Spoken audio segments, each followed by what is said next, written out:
But first, oh my goodness, where are my manners? Hello, I would love to introduce myself. My name is Bree, and I am so happy that you are here.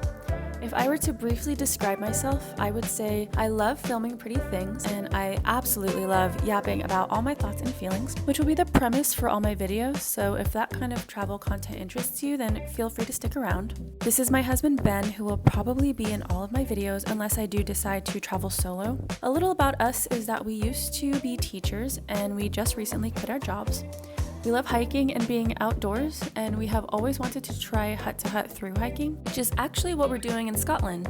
But more on that later. We just landed, and the first order of business was getting some sticky toffee pudding and visiting the absolutely lovely Mark & Spencer's to stock up on some supplies and snacks for the trail tomorrow. We weren't really feeling up for much of anything, definitely not hiking, so we ended up taking a cab to our accommodation, which is in Dryman at this very cute B&B. During the summer, it actually doesn't get dark here until after 10 p.m. At this point, it was still light out even though it was around 9 p.m., but we were still super tired, so we were trying to go to sleep anyways. And that is a wrap on our first day in Scotland.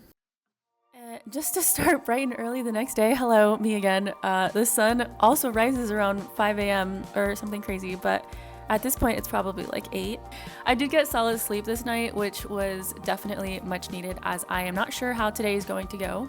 Yesterday wasn't the best start because we did take a cab and skipped the entire first leg, which was not planned, by the way.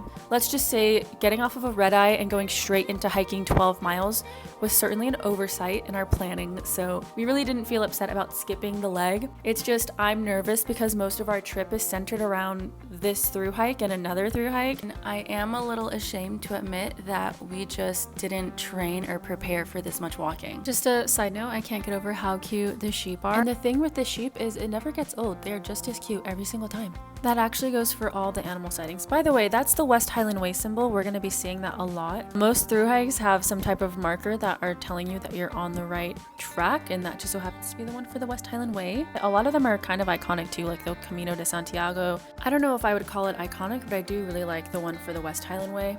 Okay, anyways, I took a really big tangent there, but what I was saying before was, I know it is quite irresponsible to plan this big trip and put such little effort into the preparation.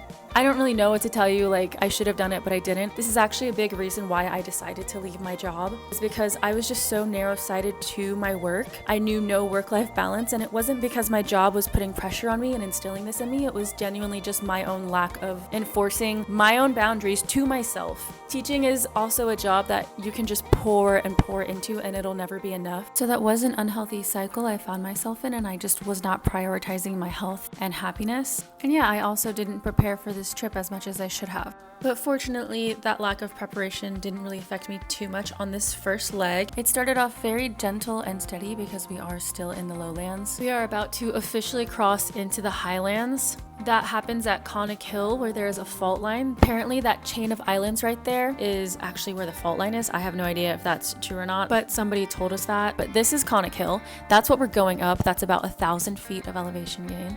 So as we embark on this climb of Connick Hill, I would love to explain what exactly through hiking, also known as point-to-point hiking or hut-to-hut hiking, actually is. Simply put, you are hiking from one point to another, you're staying at a different town and accommodation every single night, and while a through hike can be any length, typically it's anywhere from a couple days to months long. This also means that there's hardly any backtracking, and it's all new terrain, surroundings, or landscape features. Some incredibly popular through hikes that have been making their rounds on social media in recent years include the Cotswold Way in England, the Camino de Santiago, Alta Via 1 in the Italian Dolomites. I mean, I could go on for 10 minutes, but I'm sure you get the idea, and I'm also sure that you've gathered by now that we are currently on the West Highland Way in Scotland. So what is the West Highland Way? I would love to show you. It is Scotland's 96-mile trail that spans just outside of Glasgow, goes alongside Scotland's largest lake, which is Loch Lomond, and ends at the United Kingdom's tallest peak, which is Ben Nevis. Speaking of Ben Nevis, during our first ever trip to Scotland, which we took last year, Ben and I actually climbed Ben Nevis. It was during that initial trip to Scotland where we first learned about the West Highland Way, and apparently it stuck in our minds because here we are now. And just to check in with where we are on this hike, I'm feeling really good. I feel like the miles are flying by. The elevation gain was a bit of a struggle, but I mean, just look at this view. This was the true first day of our vacation that we've been envisioning for months at this point. I just couldn't believe it was finally here. I was feeling so grateful in this moment, and yeah, it was everything that I had envisioned and more.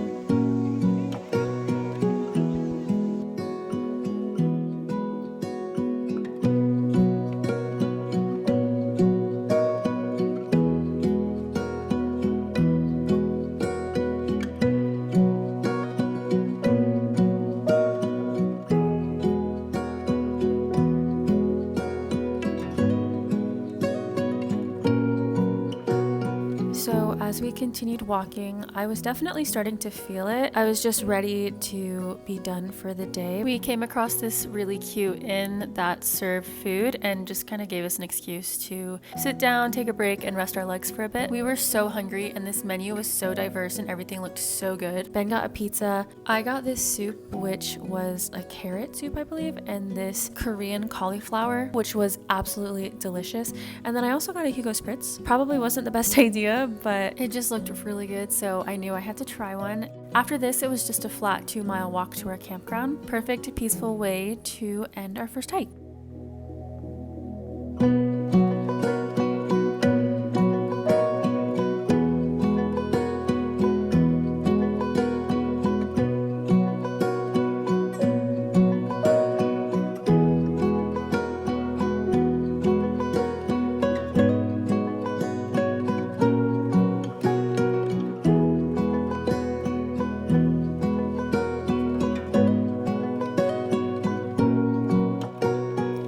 The sounds of the waves lapping against the shore was just so lovely. Like, here, listen. You can't beat that.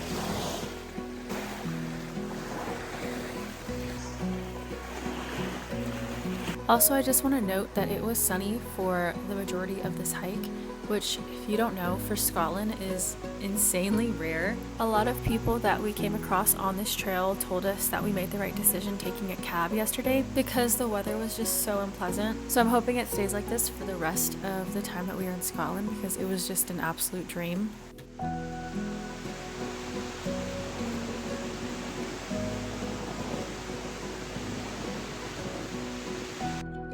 We made it to the campground finally, and I'm gonna go ahead and end this video here, but I'll just say that we set up camp, made some dinner, and we were able to get some rest before continuing our thru hike tomorrow. If you want to continue watching my journey and my travels, then I would love for you to subscribe, but otherwise, till next time, see you tomorrow.